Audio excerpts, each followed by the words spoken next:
साल 2024 भी चला गया, 2025 भी ऐसे ही चला जाएगा। इस साल भी आपने जितना कमाया सब उड़ा दिया और अगले साल भी उड़ा दोगे। ऐसा इसलिए मैं कह रहा हूँ क्योंकि इंडिया में लोगों को खर्चा करने की आदत बद से बदतर होती चली जा रही है। फोन पे ने अपने इस सर्वे में इंडिया के लोगों की स्पेंडिंग का चार्ट दिखाया है और कुल मिलाकर देखा जाए तो 85% पैसा ऐसा है जो सिर्फ खर्च हो रहा है और उसमें से भी 20 से 25% ऐसी स्पेंडिंग से जिसका कोई यूज भी नहीं है। यानी आप देख ही सकते हो कि एक इंसान जो महीने का 20 से 25 हजार रुपए कमा रहा है वो क्या ही बचा रहा होगा, और सेविंग्स वो तो भूल ही जाओ। दरअसल हम लोग खर्चा करने में इतना कंफर्टेबल हो गए हैं कि हमें लगता है कि यार ये थोड़े से पैसे बचा के क्या ही कर लेंगे, इसे भी खर्च कर देते हैं, 5-10 हजार की इन्वेस्टमेंट से क्या ही हो जाएगा। और ये क्या हो जाएगा इन्हें तब समझ आता है जब इनके सामने कोई इमरजेंसी सिचुएशन आती है। तब हम सब अपने आप को एक ट्रैप में फंसा पाते हैं और एक फूटी कौड़ी भी हमारे पास नहीं बचती। कुछ ऐसा ही हाल था ग्रांट सेबिटियर का भी, पर उस इंसान ने इस ट्रैप से बाहर आकर अपने लिए एक ऐसी वेल्थ बिल्ड करी कि वो लाखों लोगों के लिए एग्जाम्पल बन गया और एक बहुत ही फेमस बुक लिखी जिसका नाम है फाइनेंशियल फ्रीडम, और आज उसका पैसा मिलियंस में कंपाउंड हो रहा है। दरअसल 24 साल के ग्रांट जब अपने कॉलेज की पढ़ाई खत्म करने के बाद जॉब करने दुनिया में निकले तब उन्हें लगा कि आगे की जिंदगी ऐसी ही होती है, सक्सेस पाने का रास्ता यही है। आम लोगों की तरह ग्रांट भी नौकरी करने लगे, पर नौकरी के दौरान वो वैसा करने लग गए जैसा उनके आसपास के लोग किया करते हैं, यानी पैसा कमाया और उड़ाया। उनकी लाइफ का भी यही फंडा था। अब एक सपनों की दुनिया में रहने वाला जो इंसान होता है ना, वो कभी भी ज्यादा समय तक किसी के अंदर दब के काम नहीं कर सकता और एक दिन परेशान होकर वो सब कुछ छोड़ देता है। ग्रांट के साथ भी कुछ ऐसा ही हुआ और उन्होंने किसी कॉन्फ्लिक्ट की वजह से जॉब छोड़ दी। फिर कुछ समय जब वो अपने घर पर रहे तब उन्हें समझ आया कि मैं अपनी जॉब को 1400 घंटे दिए हैं और अपने लिए कुछ भी नहीं बचा पाया। एट द एंड इनके पास रेंट देने तक के पैसे नहीं बचे थे और वो बचे हुए मात्र $2 के साथ अपने पेरेंट्स के घर पर रहने लगे। ग्रांट को समझ आ चुका था कि ऐसे तो काम नहीं चलने वाला और एक बार के बाद तो उनके पेरेंट्स ने भी पूछना शुरू कर दिया कि वापस कब जाओगे। तब ग्रांट एक जर्नी पर निकले। उन्होंने काफी स्टडी करी, इनकम के अलग अलग सोर्सेज ढूंढे क्योंकि वो जानते थे कि अब सिर्फ नौकरी से काम नहीं बनने वाला। जल्दी और बहुत सारा पैसा कमाना है तो साथ में कोई साइड हसल भी करनी पड़ेगी। उनका टारगेट था कि उन्हें 5 सालों में $1 मिलियन अचीव करना होगा। इसलिए उन्होंने एक जॉब पकड़ी और एक जॉब के साथ डिजिटल मार्केटिंग सीखी, जिसके बाद उन्होंने फ्रीलांसिंग और हाई पेइंग जॉब की मदद से बेटर फाइनेंशियल प्लान बनाए और अपने लिए $2 से $1 मिलियन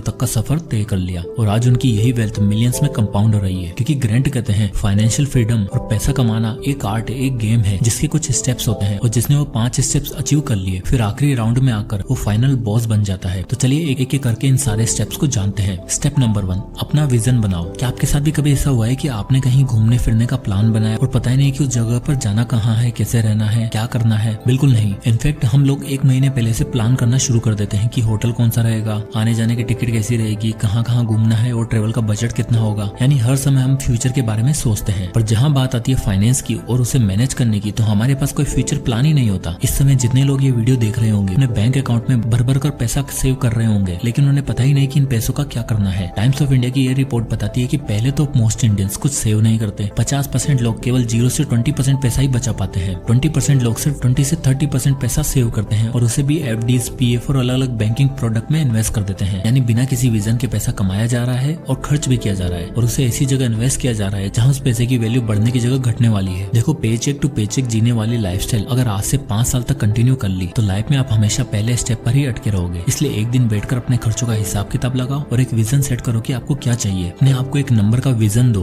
और ये डिसाइड करो कि क्या करना है और छोटे छोटे टारगेट में से डिवाइड करो। एक फुल प्रूफ प्लान बनाओ और डिसाइड करो अपना फाइनेंशियल नंबर। स्टेप नंबर 2, अपना बेसिक सर्वाइवल क्लियर करो and build an emergency fund. और फाइनेंशियल फ्रीडम की इस गेम में विजन वाला स्टेप क्लियर करने के बाद सबसे इंपॉर्टेंट स्टेप आता है बेसिक सर्वाइवल का। इस स्टेप में आपके सामने कई सारे हर्डल्स आएंगे, काफी दर्द भी महसूस होगा, अपनी इच्छाओं पर काबू भी करना पड़ेगा और धीरे धीरे सारी चीजें मैनेज करते हुए आगे बढ़ना होगा। 26 साल के रोहन जो मुंबई में एक मार्केटिंग की जॉब करता था और जिसने अभी 35,000 पर मंथ कमाना शुरू किया था, वो मुश्किल से ही अपने लिए कुछ सेव कर पा रहा था। मुंबई की महंगी लाइफस्टाइल और आउटिंग कल्चर ने उसे इस कदर इन्फ्लुएंस कर दिया था कि आगे आने वाली परेशानियां दिखाई नहीं दे रही थी। घर और परिवार से दूर रहने वाला रोहन अपनी लाइफ मजे में जीने लगा। वो बस इतना पैसा बचाता कि उसका रेंट निकल जाए। एक दिन रोहन के भोपाल वाले घर से पैसों की कुछ डिमांड आई। रोहन ने बिना कुछ सोचे समझे अपनी उस मंथ की पूरी सैलरी घर भिजवा दी और तब उसको एहसास हुआ कि यार मेरे पास तो कुछ बचा ही नहीं है। अब रोहन का बेसिक सर्वाइवल भी खत्म हो चुका था, ना रहने के लिए पैसा था और ना खाने के लिए। एट लास्ट रोहन ने लोगों से मदद मांगी पर किसी ने भी मदद नहीं करी। आजकल का जमाना ही ऐसा है कुछ भैया, जब तक खुद का फायदा ना दिखे कोई किसी को 10 रुपए देने के लिए भी तैयार नहीं रहता। पर अल्टीमेटली रोहन की मदद करी शालिनी ने, जो उसके ऑफिस की कलीग थी। साथ ही शालिनी ने रोहन को सिखाया कि हम अपनी नॉर्मल सैलरी को भी अगर सही से मैनेज करें तो हमारे पास भी काफी पैसा बच सकता है। और इसके लिए शालिनी ने बताया 70-20-10 रूल। ये रूल कहता है आप अपनी इनकम का 70% सिर्फ और सिर्फ बेसिक नीड्स के लिए रखो, जैसे rental, water, electricity, grocery, internet. यानी रोहन के केस में 35,000 का 70% हुआ 24,500 रुपए, जिसमें रोहन को कुछ भी करके बेसिक नीड्स कवर करनी थी। इसके बाद आता है अगला 20% जो आपको अपनी वांट्स और डिजायर के लिए रखना है। यानी रोहन के लिए 20% यानी सिर्फ 7,000 की लिमिट थी, पर उसने अपने शौक पूरे करने के लिए ये सारा पैसा उड़ा दिया था। एंड एट लास्ट 10% हमेशा सेव करो और उसे सबसे पहले बनाओ एक सेफ्टी नेट और इमरजेंसी फंड। ये सेफ्टी फंड वो पैसा है जो आपको इमरजेंसी सिचुएशन में काम आएगा और कुछ न करने के बावजूद भी आपके पास एटलीस्ट 3 से 6 महीने का लिविंग एक्सपेंसेस मौजूद हो। हम अपने बच्चों की हेल्थ, एजुकेशन और शादियों के लिए तो काफी अच्छे से प्लान करते हैं, पर हमारे क्राइसिस मैनेजमेंट एकदम बिल्कुल खराब है। मुकेश के साथ भी कुछ ऐसा ही हुआ। 32 साल का मुकेश 11 साल एमएनसी में काम करने के बाद साल 2021 में मास लेऑफ के कारण अपनी नौकरी गवा देता है। अपनी फैमिली के साथ लेके चलने वाला मुकेश अब नौकरी की तलाश में निकल पड़ता है, पर उसे कहीं भी नौकरी नहीं मिल रही होती। थोड़ी बहुत सेविंग से घर चल रहा होता है कि तभी मुकेश की माताजी की तबीयत खराब हो जाती है और उनके इलाज के लिए ऑक्सीजन सिलेंडर चाहिए था। हॉस्पिटल के बिल्स ने ऑलरेडी मुकेश का सब कुछ खत्म कर दिया था और अब इतने महंगे ऑक्सीजन सिलेंडर खरीदना उसके लिए नामुमकिन सा हो गया था। इसलिए उसने दोस्तों से, रिश्तेदारों से लोन मांगा और खुद कर्जे में डूबकर भी अपनी माताजी की जान नहीं बचा पाया। अब आलम यह था कि मुकेश के पास ना तो माताजी थी और ना ही उसकी नौकरी और ना ही घर चलाने के लिए पैसा। इसलिए ग्रैंड कहते हैं कि आपके पास एटलीस्ट 3 से 6 महीने का सेफ्टी नेट होना चाहिए। यानी अगर आपके महीने का खर्चा 30,000 है तो आपको कैसे भी करके 30,000 मल्टीप्लाई बाय 6 यानी कि 1,80,000 रुपए आपके पास होना ही चाहिए, जिससे आप इमरजेंसी सिचुएशन से निपट सको और आपको कम से कम इस बात की चिंता ना हो कि यार घर कैसे चलेगा। इसलिए पैसा आते ही धीरे धीरे करके 6 महीने का एक्सपेंसेस जोड़ना शुरू कर दो और इसे किसी ऐसे अकाउंट में रखो जहां से आप इसे इजीली एक्सेस कर पाओ और इस पे थोड़ा बहुत इंटरेस्ट भी मिल जाए। और जब आपका ये सेफ्टी नेट अमाउंट अचीव हो जाए, इसके बाद आप इन 3,500 रुपए को इन्वेस्ट करो ऐसी जगह पर जहां से आपको अच्छे रिटर्न मिले। अब बैंक से अच्छे रिटर्न आपको इंडेक्स फंड और म्यूचुअल फंड में मिल सकते हैं। यानी रोहन को हर महीने 3,500 रुपए सेव करके अगर वो इन पैसों को निफ्टी 50 इंडेक्स फंड में इन्वेस्ट करता तो आप यहाँ देख ही सकते हो 10 साल बाद उसके पास कितना पैसा होता, 8,13,000 रुपए। और अगर यही सेम पैटर्न वो अगले 15 सालों तक कंटिन्यू रखता है तो उसके पास होंगे 17,66,000 रुपए। ये सबसे टफेस्ट स्टेप है जो आपको सही से सर्वाइव करना सिखाता है। स्टेप नंबर 3,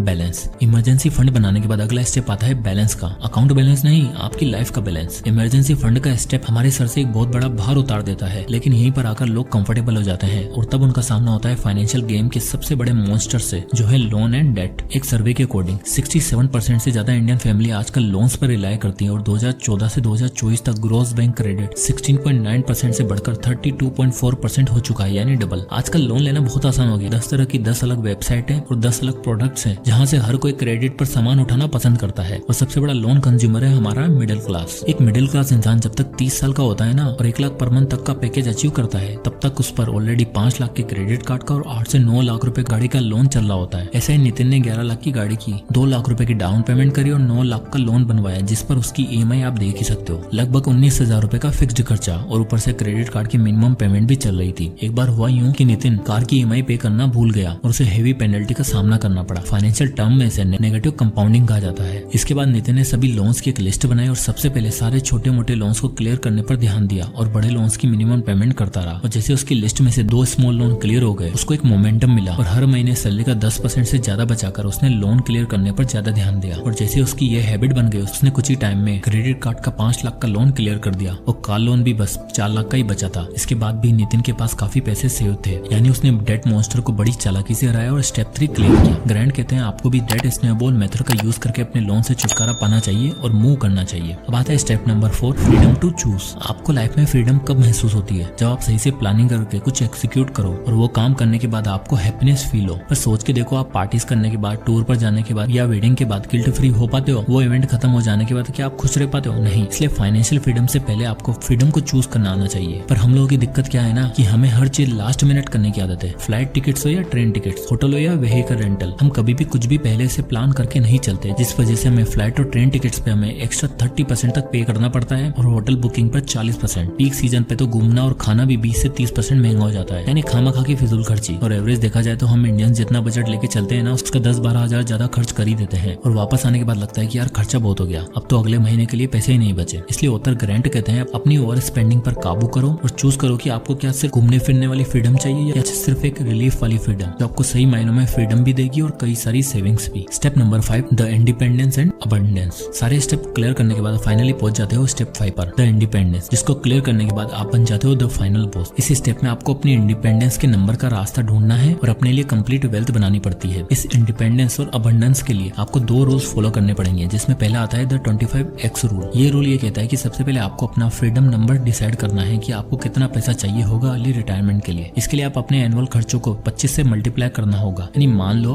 आपके महीने का खर्चा है 50,000 रुपए, तो साल का हुआ 6 लाख रुपए और अब इस 6 लाख को आप 25 से मल्टीप्लाई करोगे तो आएगा 1.5 करोड़, यानी आपका रिटायरमेंट अमाउंट है 1.5 करोड़। अब इस 1.5 करोड़ को अचीव करने के लिए आपको 2 इनकम सोर्स चाहिए होंगे और महीने का 30,000 रुपए SIP के थ्रू इंडेक्स फंड में इन्वेस्ट करना होगा और उस SIP को हर साल 10% से इंक्रीज भी करना होगा। ऐसा करने से आप यहाँ देख ही सकते हो मात्र 12 सालों के अंदर अंदर 12% के हिसाब से आपके पास होंगे 1.5 करोड़, जो आपका ड्रीम अमाउंट है। और यहाँ अगर आप फाइनेंशियली इंडिपेंडेंट बन सकते हो। और जो आपने SIP के थ्रू 1.5 करोड़ अर्न किए ना, उसको अबंडेंस में बदलने के लिए आपको यूज करना होगा सेकंड रूल को, and that is the 4% withdrawal rule with SWP। ये रूल कहता है आपको अपने कॉर्पस को SWP में लगाकर उसमें से हर साल 4% विड्रॉल करना है, यानी कि 1.5 करोड़ का 4% होगा 6 लाख रुपए, यानी 50,000 रुपए महीना। और सिस्टमेटिक विड्रॉल प्लान में इन्वेस्ट करने की वजह से हर महीने आपको 50,000 भी अगर आप निकालते हो तो आप देख ही सकते हो उसके बाद भी आपके पास 3.5 करोड़ रुपए एक्स्ट्रा बचेंगे और आपका ये अमाउंट विड्रॉल करने के बावजूद भी स्टिल बढ़ता ही रहेगा। और 50,000 तो छोड़ो, अगर आप इस वेल्थ में से महीने का 1 लाख रुपए भी विड्रॉ करते हो तो आपकी वेल्थ हमेशा बढ़ती ही रहेगी। जैसे कि अगर आप 30 साल तक 1 लाख रुपए हर महीने निकालते भी रहते हो तो आपकी फाइनल वैल्यू 14 करोड़ 41 लाख रुपए रहेगी। यही है प्रॉपर अबंडेंस, पैसा ही पैसा। यानी उत्तर ग्रैंड सेबिटियर के अकॉर्डिंग जिस इंसान ने अपने करियर के अर्ली स्टेज में इन 5 स्टेप्स को जान लिया और इसे स्ट्रिक्टली फॉलो कर लिया, मात्र 12 से 15 साल के अंदर आप अपना रिटायरमेंट ले सकते हो और अपने लिए इतना पैसा बना सकते हो जो टाइम के साथ कंपाउंड होता चला जाएगा और आपको